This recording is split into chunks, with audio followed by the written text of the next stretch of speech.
अस्सलाम वालेकुम नाज़रीन। हमारी खूबसूरत ज़मीन हमेशा से ऐसी नहीं थी जैसी आज है। इसके अंदर बहुत से राज छुपे हैं, जिनमें से एक राज है एंटार्क्टिका। जी हाँ, बर्फ़ से ढका हुआ वो इलाका जो ज़मीन के बिल्कुल साउथ में वाक़या है, और आज हम इसी के बारे में बात करने वाले हैं। So let's talk about.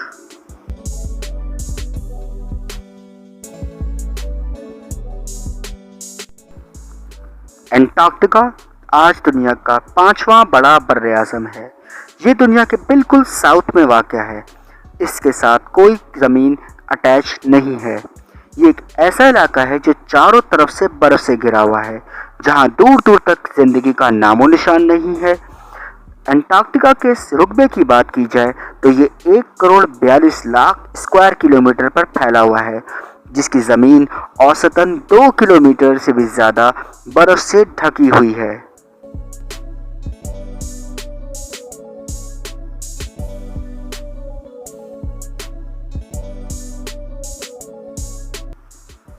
आज ये खित्ता पूरी दुनिया से कटा हुआ है, लेकिन हमेशा से ऐसा नहीं था। लगभग 17 से 49 मिलियन साल पहले ये जगह साउथ अमेरिका से जुड़ी हुई थी। एंटार्क्टिका आज दुनिया के और किसी हिस्से से नहीं जुड़ा हुआ। इसके आसपास मौजूद सबसे करीबी ज़मीनी जगह चिली और अर्जेंटीना की कंट्रीज़ हैं, जो यहाँ से 970 किलोमीटर दूर हैं, और इन सब के दरमियान में साउदर्न ओशन आ जाता है। इस जगह के बारे में दुनिया को पहली बार 1820 में पता चला, जबकि पहली बार 1911 में नॉर्वे के शहरी रोअल्ड एमंडसन यहाँ पर कदम रख चुके थे। ये वो पहले इंसान थे जो एंटार्क्टिका पर आए।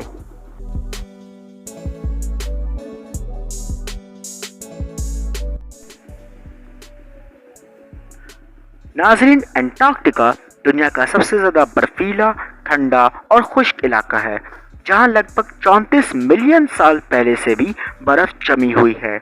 यहाँ पर औसतन 300 किलोमीटर से भी ज़्यादा तेज़ रफ्तार से ठंडी हवाएं चला करती हैं। अगर एवरेज टेम्परेचर की बात की जाए तो यहाँ का औसतन दर्जा हरारत -50 डिग्री सेंटीग्रेड होता है, जो कि बहुत ज़्यादा है। और इससे भी बढ़कर ये कि ईयर 1983 में यहाँ इंसानी तारीख का सबसे कम दर्जा हरारत रिकॉर्ड किया गया, जो कि -89 डिग्री सेंटीग्रेड था। इन सब के अलावा दुनिया की 90% बर्फ़ और 70% फ्रेश वाटर भी इसी एरिया में पाया जाता है।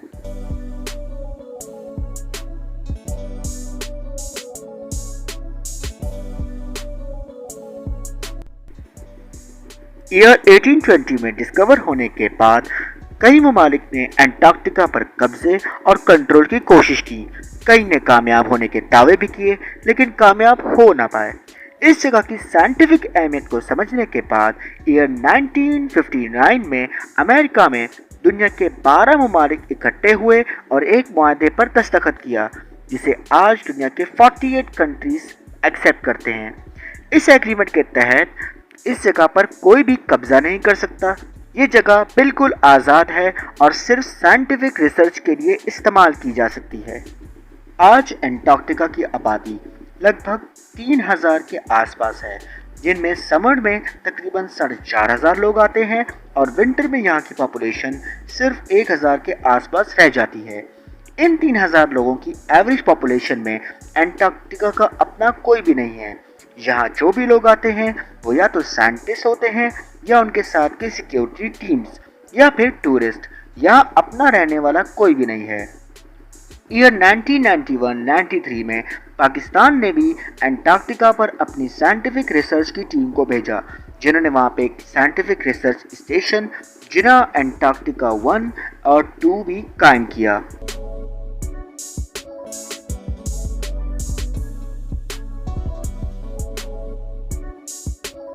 साइंटिस्ट के मुताबिक यहाँ 235 टाइप के स्पीशीज पाए जाते हैं, जिनमें से 2 टाइप्स के तो पौधे भी हैं जो अंटार्कटिका की बर्फ में भी खिल उठते हैं।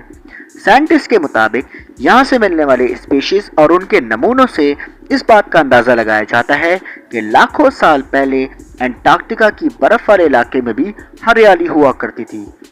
आज जो स्पेशीज यहाँ मिलती हैं इनमें ज्यादातर पेंगुइन्स और उनकी different types, seals, blue whale और सी बर्ड्स काबिले जिक्र हैं।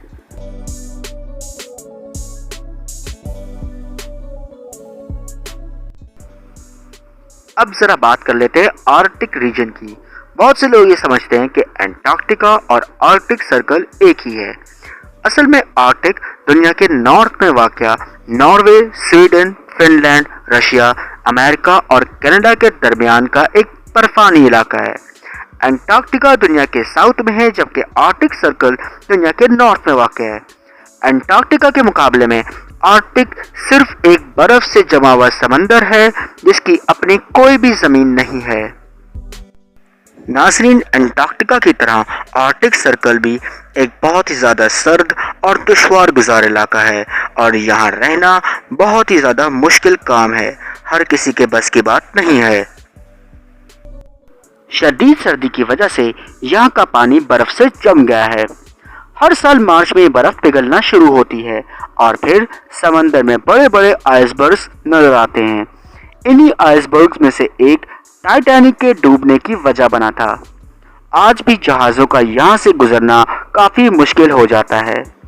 यहाँ का दर्जा हरारत एंटार्क्टिका के मुकाबले में काफ़ी कम है, -23 डिग्री सेंटीग्रेड है।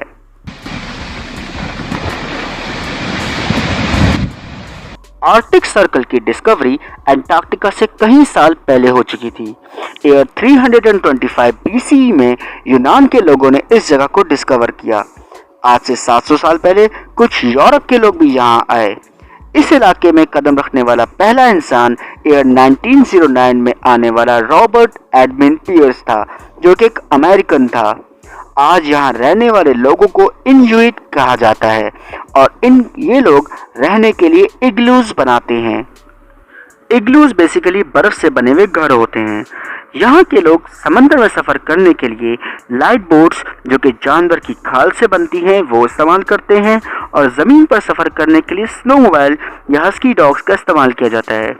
खुराक की ज़रूरियात को पूरा करने के लिए यहाँ के लोग शिकार करते हैं, सील्स का, व्हेल्स का और छोटी मछलियों का। आर्कटिक सर्कल में पेंगुइन्स नहीं पाए जाते।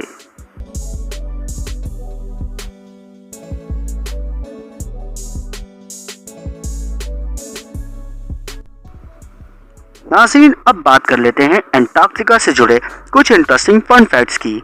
जैसा कि हम जानते हैं कि दुनिया भर में ग्लोबल वार्मिंग बढ़ रही है, लेकिन इस ग्लोबल वार्मिंग का असर सबसे ज़्यादा अगर कहीं हो रहा है तो वो एंटार्क्टिका पे हो रहा है, जहाँ की बर्फ़ दुनिया में सबसे तेज़ी से पिघल रही है। अगर एंटार्क्टिका की सारी बर्फ़ पिघल गई तो समंदर के पानी में 200 फीट इजाफा हो जाएगा और समंदर का 200 फीट बढ़ जाना, उसके असरात का तो हम अंदाज़ा भी नहीं लगा सकते। एंटार्क्टिका का अपना कोई टाइम जोन नहीं है। जैसे हर कंट्री का अपना एक टाइम जोन होता है, एंटार्क्टिका का कोई टाइम जोन नहीं है और जो लोग यहाँ जाते हैं वो अपने कंट्री की घड़ियाँ लेकर जाते हैं और अपना ही टाइम टेबल फॉलो करते हैं। अब एक इंतहाई हैरान कर देने वाली बात, क्या आप जानते हैं कि एंटार्क्टिका जैसे बर्फीले और ठंडे इलाके में भी वॉल्केनोज होते हैं और वो भी एक्टिव। जी हाँ, एंटार्क्टिका में 2 एक्टिव वॉल्केनोज हैं, लेकिन उनमें से आग उगलता हुआ लावा नहीं बल्कि बर्फ निकलती है। इसके अलावा यहाँ एक लेक भी है, एक ऐसी झील जिसका पानी लाल होता है। लोग इसे रेड लेक या ब्लड लेक भी कहते हैं। ऐसा इसलिए होता है कि जब ऑक्सीजन, ऑक्सीडाइज्ड आयरन और सॉल्ट आपस में मिक्स हो जाएं तो समंदर का पानी लाल हो जाता है। एंटार्क्टिका में पाई जाने वाली मछलियां भी कोई आम मछलियां नहीं होती। ये स्पेशल मछलियां होती हैं जिनकी बॉडी में एंटी फ्रीजिंग पॉइंट होता है, या इनकी बॉडी की जिस्मानत और उनके अंदर मौजूद खून इन मछलियों को इस बर्फीले ठंडे पानी में भी जमने नहीं देता। हर साल सैकड़ों की तादाद में मछली जो तफरीह करना पसंद करते हैं यहाँ आते हैं। इस बर्फ़ के ठंडे ठार पानी में नहाकर डुबकी लगाकर अपनी वीडियोस बनाते हैं और सोशल मीडिया पे अपलोड करते हैं। बहुत ही जिगर वाली बात है। नाज़रीन, आज के लिए बस इतना ही। अगर हमारी ये वीडियो आपको पसंद आई हो तो इसको अपने फ्रेंड्स के साथ like, share, subscribe and comment करना बिल्कुल मत भूलिएगा। मिलते हैं अपनी अगली वीडियो में کچھ مزید انٹرسٹنگ فیکٹس اور اچھی سٹوریز کے ساتھ. تب تک اپنا بہت زیادہ خیال رکھیے گا. ملتے ہیں اپنی نیکسٹ ویڈیو میں. تب تک کے لیے اللہ حافظ.